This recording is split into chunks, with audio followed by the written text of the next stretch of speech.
H take point থেকে সবাইকে স্বাগতম। আজকে দেখাবো মেসেঞ্জারের 5টি সেটিংস। অনেক সময় আমাদের ফেসবুকের নাম সার্চ দিলে পাওয়া যায় না, সেক্ষেত্রে আমাদের যা করতে হবে, প্রথমে মেসেঞ্জারে ওপেন করব এবং বাম পাশের প্রোফাইলে যে আইকন আছে এখানে ক্লিক করব। তারপরে ইউজার নেম নিচে যে এখানে ক্লিক করব। ইউজার নেমে এখানে ডিফল্ট নাম থাকবে, এটা আমরা এডিট ইউজার নেম এখানে ক্লিক করে চেঞ্জ করে নেব। তো এখানে আমরা আমাদের নাম দিয়ে দেব। নাম দেওয়ার পরে এখানে দেখবেন যে যদি মিলে যায় তাহলে এখানে লেখা উঠবে this user is not available. যদি মিলে যায় সেক্ষেত্রে আমরা লেটার এবং নাম্বার ইউজ করব। একটু ইউনিক নেম দেব, তাহলে এখানে আপনার সেভ শো করবে। তো আমি দিচ্ছি, দেখেন এটা মিলে গেছে, তাহলে আমি একটু চেঞ্জ করে দিচ্ছি। আপনারা এভাবে একটু চেঞ্জ করে দিবেন, চেঞ্জ করে দিলে সেভ অপশন আসবে। এটা হবে কি, আপনার যদি কেউ নতুন আপনার ফেসবুক আইডি চায়, সেক্ষেত্রে আপনি যদি ফেসবুকে এরকম আপনি ইউনিক করে নেন, ফেসবুকে গিয়ে এই নামটা শুধু যদি লিখে সার্চ করে আপনার আইডিটাই শুধু আসবে। তো এরকমভাবে আমি সেভ করে নেব এবং দেখেন এখানে ইউজার নেমে এখানে আমার কিন্তু ইউনিক নেমটা হয়ে গেছে। এখন যদি আপনার এখানে আমার এই নামটা ধরে ফেসবুকে সার্চ দেয়, কিন্তু আমার শুধু আমার আইডিটাই আসবে, অন্য আইডি আসবে না। আর অন্যথায় এটা না করলে আমার নামে যদি সার্চ দেয় তাহলে কিন্তু অনেকগুলো আইডি আসবে, আমার আইডি হয়তো না আসার সম্ভাবনা আছে বা অনেক নিচে থাকে। দ্বিতীয় সেটিংসটি হচ্ছে মেসেঞ্জারকে বা স্ক্রিনকে ডার্ক মোড করার। ডার্ক মোড অনেকে করতে চায়, কারণ রাতের বেলা মেসেঞ্জার চালালে চোখের প্রোটেক্টের জন্য ডার্ক মোডটা ভালো। এজন্য আমাদের মেসেঞ্জার ওপেন করতে হবে এবং প্রোফাইলে ক্লিক করতে হবে এবং এই যে এখানে ডার্ক মোড দেওয়া আছে এটা অফ করা আছে, অন করে দিতে হবে। ডার্ক মোডটা অন করে দিতে হবে। দেখেন এখানে ডার্ক মোড হয়ে গেছে। এখন যদি আমরা পুরো মেসেঞ্জার ডার্ক মোড হয়ে গেছে এবং ব্ল্যাক হয়ে গেছে। এখন যদি এটাকে আবার আমরা আগের মতো ফিরিয়ে নিয়ে আসতে চাই, সেখানে অনের এখানে অফ করতে হবে। অফ করলে আবার আগের মতো হয়ে যাবে। তৃতীয় সেটিংসে হচ্ছে লগইনস।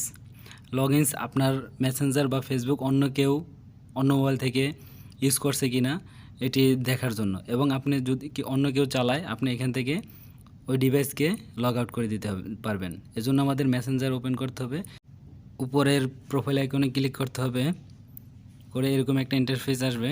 একটু স্ক্রল ডাউন করলে দেখতে পারবেন এইখানে লেখা আছে প্রাইভেসিতে এখানে ক্লিক করবেন। তারপরে দেখবেন যে লেখা আছে লগইনসে ক্লিক করবেন। তারপরে এরকম একটা ইন্টারফেস আসলে আপনি দেখতে পারবেন আপনি কোন ডিভাইস থেকে আপনার মেসেঞ্জার লগইন আছে। এখন এই একটা ডিভাইস আছে, এখন যদি আরও দেখতে চান আপনার অন্য কোনো ডিভাইস থেকে লগইনস করা আছে কি না, তাহলে আপনি হোয়ার ইউ আর লগইন এখানে ক্লিক করবেন। ক্লিক করার পরে এরকম একটা ইন্টারফেস আসবে, আপনি এখানে দেখতে পারবেন কোন কোন ডিভাইস থেকে লগইন করা আছে মেসেঞ্জার এবং কোথায় কোথায় লগইন করা আছে, কত তারিখে লগইন করছে। আপনি যদি চান এখান থেকে লগ আউট করতে, এই যে 3 ডট মেনু এখানে ক্লিক করবেন এবং এরকম একটা অপশন আসবে, এখানে আপনি লগ আউট করতে পারবেন এখান থেকে চাইলে। আপনি এরকমভাবে সহজেই আপনার ফেসবুক বা মেসেঞ্জারকে সিকিউর করে রাখতে পারবেন। চতুর্থ সেটিংটি হচ্ছে আমাদের অনেক সময় আমাদের আত্মীয়স্বজন বা আমাদের ফ্রেন্ড সার্কেল আমাদের ফ্রেন্ড লিস্টে থাকে না, তারা আমাদের আইডি পেয়ে মেসেজ করে, কিন্তু মেসেজ এখানে আমাদের শো করে না বা আমরা দেখতে পারি না। সেক্ষেত্রে আমাদের করতে হবে, প্রথমে মেসেঞ্জার ওপেন করতে হবে এবং প্রোফাইল আইকনে ক্লিক করতে হবে। এখান থেকে মেসেজ রিকোয়েস্ট এখানে ক্লিক করতে হবে এবং নতুন একটা ইন্টারফেস আসলে এখানে লেখা থাকবে ইউ মে নো এবং স্প্যাম। আমরা স্প্যামে ক্লিক করব। স্প্যামে ক্লিক করার পরে এখানে দেখতে পারবো আমাদের কে মেসেজ পাঠাইছে। এখান থেকে ক্লিক করে আমরা মেসেজ দেখতে।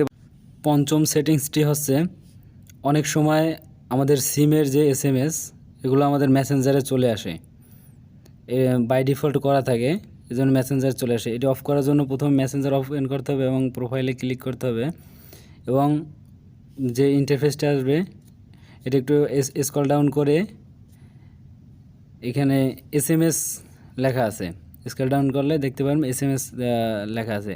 SMS-এ ক্লিক করব এবং এইখান থেকে অফ বা অন করা থাকবে। যদি অফ করা থাকে তাহলে আর মেসেঞ্জারে SMS যাবে না। এখানে যদি অফ অনে ক্লিক করি, এখানে দেখবেন যে মেসেঞ্জার লেখা আছে। মেসেঞ্জারে যদি ক্লিক করি তাহলে মেসেঞ্জারে সব SMS যাবে, আর যদি আমরা উপরেটাই ক্লিক করি তাহলে আর মেসেঞ্জারে যাবে না। ধন্যবাদ সবাইকে। আমাদের চ্যানেলটি সাবস্ক্রাইব করে আমাদের পাশেই থাকুন। আসসালামু আলাইকুম।